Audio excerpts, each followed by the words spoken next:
Buenos días y bienvenido, señor presidente electo del Ecuador. Es la primera vez que lo veo. Me place felicitarlo, desearle la mejor suerte. Muchas gracias. Decirle, como alguna vez se lo conversé, que aquí militaremos en el apoyo democrático y en la crítica frontal. Vamos con otros temas, ya que para mí usted entre ayer y anteayer ha ratificado y ha clarificado todo lo que son planteamientos políticos de campaña. Hay dos reacciones adversas. Por más que sean dos, es importante evacuarlas. Una de la ministra de Industrias de Perú dice que usted va a fragmentar más la comunidad andina y ve que como sus tesis no coinciden con la de Perú, la de Lima en lo económico, no vayan a ser un bloque unitario.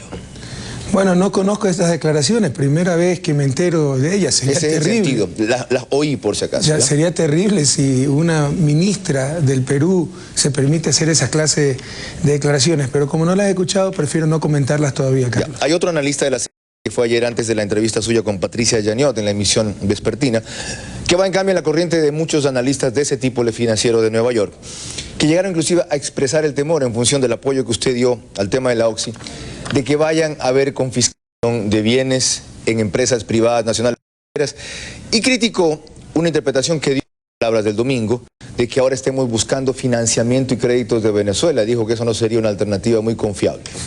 Los especuladores financieros nos critiquen no es extraño, porque ellos saben, hemos dicho ante el mundo, que nuestras prioridades primero va a estar nuestra gente, educación, salud, trabajo, etcétera, antes que el bolsillo de los acreedores y de los especuladores financieros. En todo caso, la barbaridad que este señor está manifestando es totalmente falsa.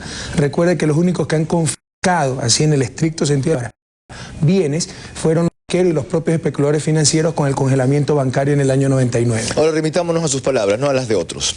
Dijo usted que cuando sea presidente obligaría a la banca a traer 3.500 millones de dólares aproximadamente que tenía depositados en el exterior. Esos fondos, que en realidad son 1.300, están allá para proteger a los habitantes de eventuales problemas internos. Aquí, si estuvieran en el Banco Central, usted conoce que tendrían otro tipo de régimen, y haber anunciado aquello significa que usted, siendo ejecutivo, va a obligarles a los bancos a disponer sobre fondos privados. Primeramente, yo nunca he utilizado la cifra de 3.500 millones, es una mala anotación suya. Sí, de alrededor de 3.000 millones, pese a que los balances diga menos, la cifra que está en el exterior es mayor. Es el doble de la que yo cito, entonces. Sí, que son en 1.300. segundo lugar, a ver, todos los analistas dicen al menos 2.000 millones de dólares, puedo mostrar informaciones de prensa y de boca de los propios banqueros. En todo caso, aquí nadie quiere arriesgar el dinero de nadie, pero tampoco es posible que el ahorro de los ecuatorianos no esté financiando al Ecuador, sino que esté financiando a Miami. ¿En qué país del mundo, más aún un país subdesarrollado, se puede permitir tal barbaridad? Entonces lo que se quiere hacer es que traigan ese dinero, lo coloquen en créditos como debe ser la función del sistema bancario y se haga un fondo común.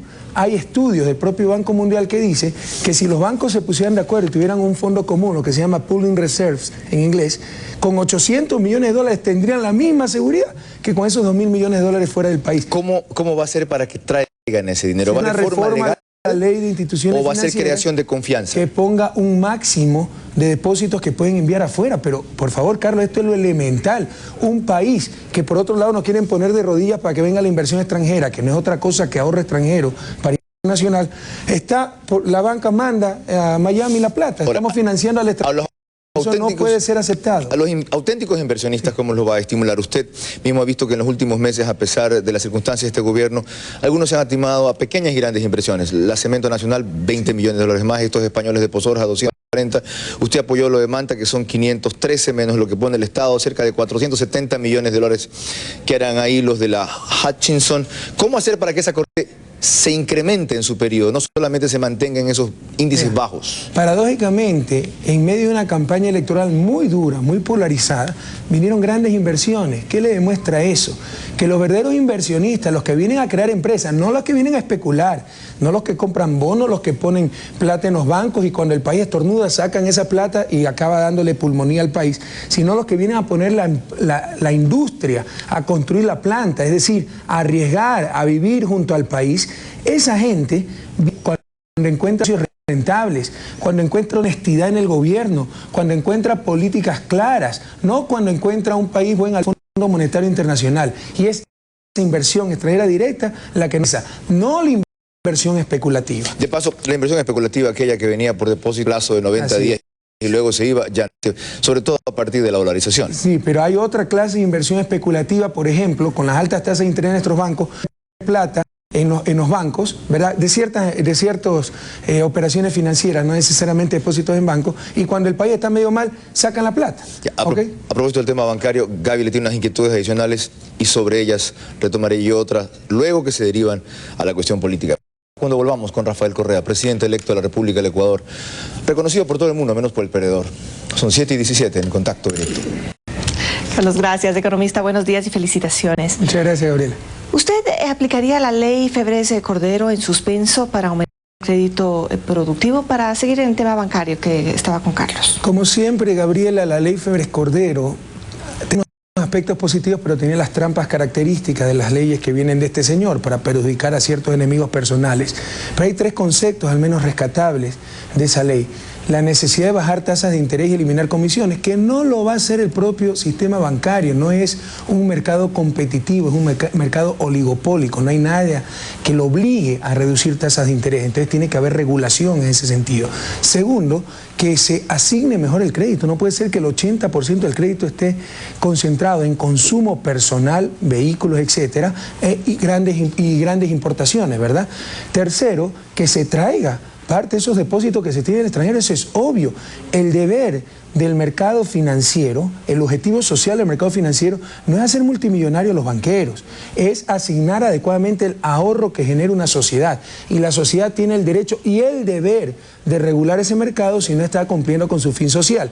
Y enviar más de 2.000 millones de dólares, no 3.500 como dice Carlos, más de 2.000 millones de dólares al extranjero para financiar a Miami o a Florida, no es precisamente por asignación de los recursos sociales del Ecuador. ¿Retomaría ese proyecto o enviaría uno nuevo? En sus partes rescatables, por supuesto. Dicho sea de paso, como ministro de Economía, yo ya había empezado la revisión de la ley de instituciones financieras en ese mismo rumbo.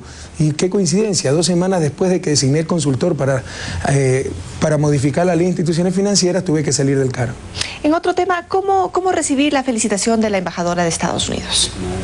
¿Cómo recibirla? Con mucho gusto. ¿Cómo más la vamos a recibir? Es una señora muy simpática y estamos hablando con el representante del gobierno de un país amigo. ¿No abre eso la posibilidad a renegociar algunos contratos ya en términos que favorezcan al Ecuador, como el de la base de Manta que concluye en el 2009? Hemos dicho en forma extremadamente clara que el convenio de la base de Manta no se negociará, finalizará en el 2009 porque la soberanía no está en venta. Y creo que el pronunciamiento popular del día domingo ha dejado muy claro ese aspecto. Gracias, economista Carlos. Continúas.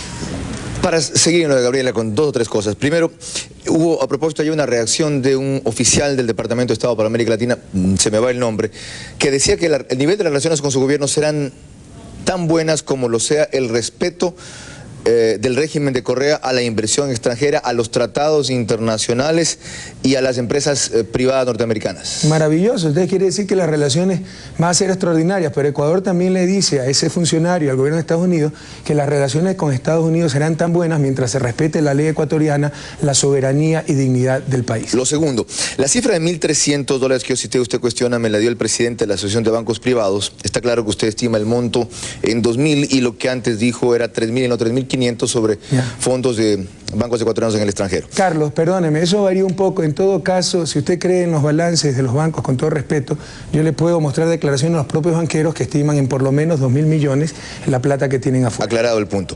¿Sabe lo que sí creo y lo que sí sé porque lo viví?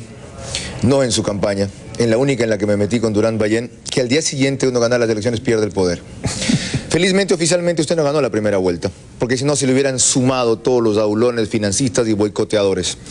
Pero eso se va a dar en la segunda vuelta. Y concretamente le quiero preguntar, ¿va a tomar usted llamadas de Miguel Orellana Arenas, por ejemplo, el yerno de Febres-Cordero, cuando se las haga o busque algún cercano a su campaña para hacérselas? Mira, yo en mi vida he hablado con este señor que creo que le llaman Cleclé, con Febres-Cordero en mi vida he hablado.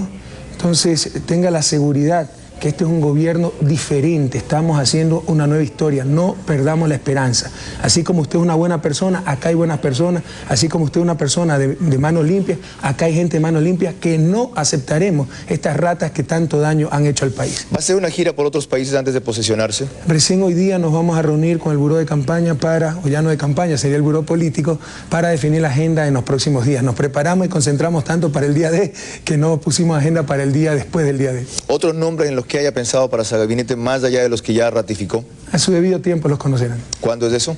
Bueno, en los próximos días, las próximas semanas. Economista Correa, gracias por acompañarnos en vivo. Gracias a usted. El presidente electo del